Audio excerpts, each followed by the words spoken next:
एक चीज़ मैं बताऊं कि लोगों को लगता है कि भारत में पंथ निरपेक्षता है, सर्वधर्म समभाव है, तो वो संविधान के कारण है या संसद या सुप्रीम कोर्ट के कारण। ये बहुत बड़ी गलतफहमी है।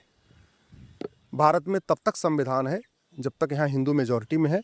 हिंदू जैसे ही 50% के पास आएंगे ये संविधान खत्म हो जाएगा। भारत में तब तक लोकतंत्र है जब तक हिंदू मेजॉरिटी में है। जैसे ही हिंदू अगर कमज़ोर हुए लोकतंत्र खत्म हो जाएगा। आप देख लीजिए दुनिया के बहुत सारे ऐसे देश हैं जो इस्लामिक कंट्री, वहाँ कहाँ लोकतंत्र है, वहाँ कहाँ संविधान है। फिर सेकुलर वाली बात आ जाती है कि हमारे संविधान में सेकुलर शब्द जुड़ा नहीं हुआ नहीं, है। हाँ ये आप ही समझिए, वो सेकुलर था। सेकुलर तो 76 में आया, उसके पहले तो सेकुलर नहीं था। भारत में सेकुलरिज्म तब तक है जब तक हिंदू बहुसंख्यक है, नहीं तो कश्मीर में सेकुलरिज्म कहाँ काम कर रहा है। पैंट उतरवा के चेक करके मार रहे हैं ना, गोली मार रहे हैं। आपके मणिपुर में, आपके मिजोरम में, आपके नागालैंड में, आपके कोहिमा में कहाँ आपका सेकुलरिज्म काम करता है? कश्मीर में कहाँ सेकुलरिज्म काम करता है? सेकुलरिज्म भी वहीं काम करता है जहाँ हिंदू बहुसंख्यक है। तो जब तक हिंदू बहुसंख्यक हैं तब तक भारत में शांति है, समरसता है, भाईचारा है।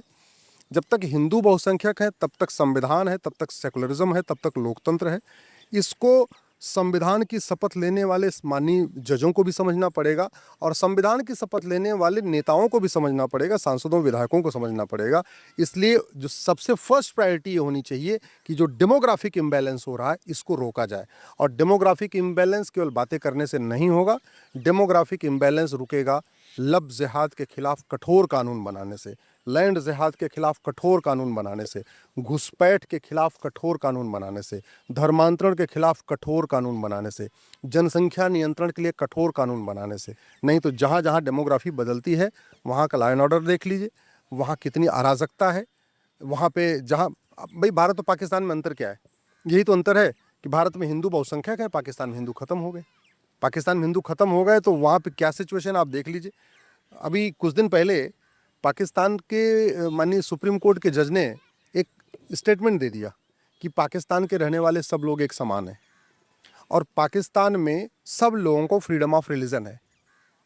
लिखाया नहीं था, सिंपली ओरल ऑब्जर्वेशन दिया था।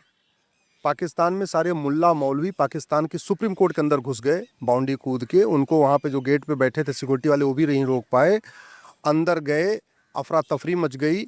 पाकिस्तान के सुप्रीम कोर्ट के सारे जज अपनी जो सुनवाई कर रहे थे सुनवाई छोड़ छोड़ के भागे। सेना बुलाई गई, उनको बैक डोर से निकाला गया।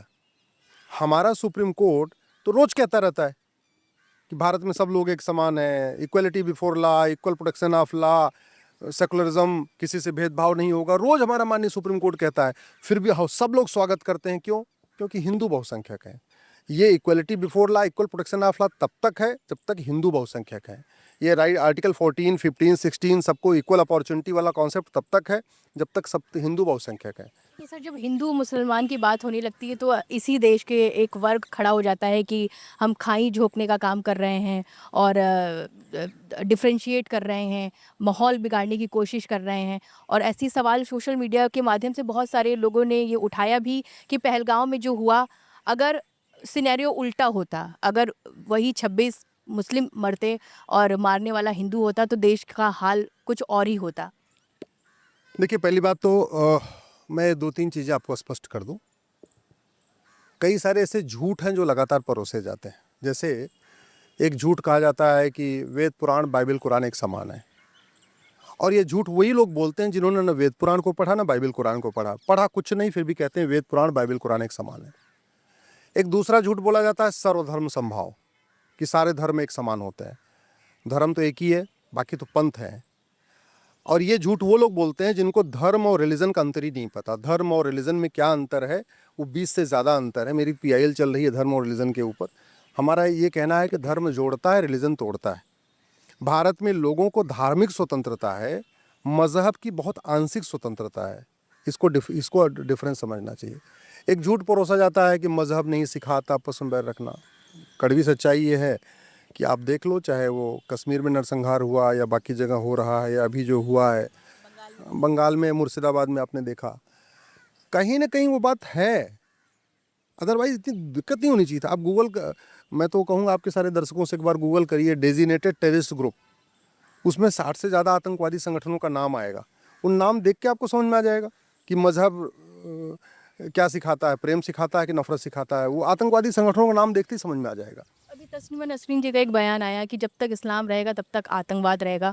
बहस भी छिड़ी इस पर और वो वैसे भी टारगेट पे रहती ही हैं हमेशा। मेरा मानना है कि मदरसा भारत में प्रतिबंधित होना चाहिए। मदरसे समस्या की जड़ हैं।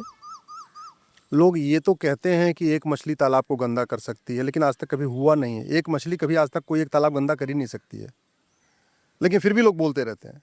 सच्चाई ये है कि एक मदरसा पूरे देश को बर्बाद कर सकता है। दुर्भाग्यवश लोग ये कहने से डरते हैं, ये कहने से बचते हैं। जो भी चीज़ें गलत हैं मानवता के हिसाब से, जो भी चीज़ें भेदभाव करना सिखाती हैं, उसकी निंदा होनी चाहिए। ऊपर वाले ने जब सबको समान पैदा किया, चाहे वो हिंदू हो या मुस्लिम हो या पारसी हो या ईसाई, माँ के पेट में 9 महीने है, लड़का हो या लड़की, माँ के पेट में 9 महीने है। अगर ऊपर वाले ने भेदभाव नहीं किया और नीचे वाला कोई भेदभाव कर रहा है और किसी रिलीजियस बुक के नाम पे कर रहा है, इसका मतलब वो किताब ऊपर वाले की नहीं, वो किताब नीचे वाले की है। ये जितना भेदभाव है सब नीचे वाले, चाहे वो जातिगत भेदभाव हो, चाहे वो भाषा के आधार पे भेदभाव हो, चाहे अगड़े पिछड़े का भेदभाव हो या मजहब का भेदभाव। जो लोग भेदभाव कर रहे हैं, वो जो दूसरों के बहाने कर रहे हैं, वो गलत कर रहे हैं। ऊपर वाला कभी भेदभाव करता ही नहीं। ये नीचे वाले भेदभाव करते हैं, नाम ले लेते हैं ऊपर वाले का। तो इसकी मुझे लगता है सभी बुद्धिजीवियों को इकट्ठे होके इसकी कलेक्टिवली इसके खिलाफ आवाज़ उठाना चाहिए।